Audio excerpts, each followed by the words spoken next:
Magandang araw po sa ating lahat. Ngayon po ay may bagong balita na meron pong bagong programa po ang gobyerno na under po ng DSWD at ni Speaker Martin Romualdez po. Ito po yung AKAP program. Ayan. So, may ipamimigay po na 3 bilyong pisong ayuda. Ito po ay ipamamahagi ni Martin Romualdez para po sa mga 1 milyong benepisyaryo po nito. Ang balitang ito ay nakala po natin sa Filipino Star ngayon. Ayon sa balita, pinangunahan ni Speaker Ferdinand Martin Romualdez nitong Sabado lang po ang opisyal na paglunsad ng bagong ayuda program ni Pangulong Ferdinand Marcos Jr. na naglalayo na mamahagi ng 3 bilyong pisong cash aid sa mahigit 1 milyong benepisyaryo sa loob ng isang araw.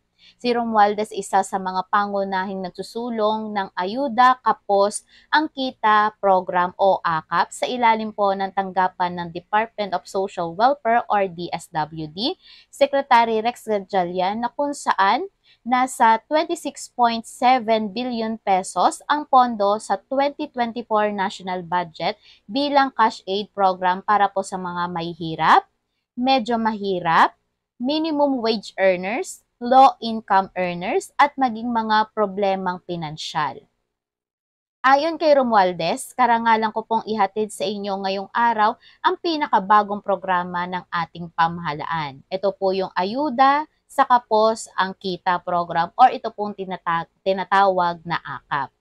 Sa utos po ng ating Pangulo na si Ferdinand Marcos Jr., binuo natin ang programang ito upang tulungan ang ating mga kababayang mahihirap na apektado sa pagtaas po ng presyo or yung tinatawag na inflation.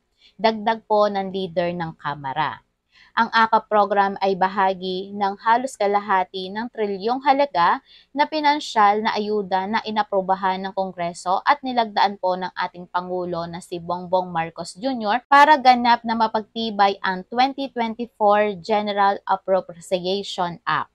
Okay. Ani ni Romualdez, for today's launch, each of 1,002,000 beneficiary of AKAP in 334 areas nationwide will receive at 3,000 each. For a whopping total of over 3 billion pesos cash aid payout in one day. Aniya, ang AKAP ay para lang po sa pamilyang Pilipino na kumikita ng minimum wage or mas mababa pa. Sinabi ni Romualdez na layunin nito na matulungan ang mga benepisyaryo na makaraos sa araw-araw lalo na sa pagbili ng pagkain at iba pang mahalagang gastusin. May tulong pinansyal din tayo para sa mga gastusin sa ospital, gamot at iba pang pangangailangang medikal. Pangatlo, may ayuda rin para sa gastusin sa pagpapalibing ayon sa kaugalian ng bawat pamilya o komunidad. Dagdag po ng kinakatawan ng Leyte 1st District na si Martin Romualdez. So, ayon po sa balita na ito, ang makakatanggap po ng 3,000 pesos each yung pong mga minimum wage earner o yung mabababa po ang kita. Ayan, so ito po ay nasa 1 milyong pong benepisyaryo ang makakatanggap at meron po silang nilaan na pondo para dito na halagang 3 billion pesos. Ayan, so ito po yung bagong programa po ng DSWD na pinapangunahan po ni Speaker Martin Romualdez. Ito po ay yung bagong programa na AKAP program. Ayan. So, kapag meron na pong schedule kung kailan po ito ipamimigay, gagawin po natin yan ng another video para alam po natin na ito po ay ipamimigay na.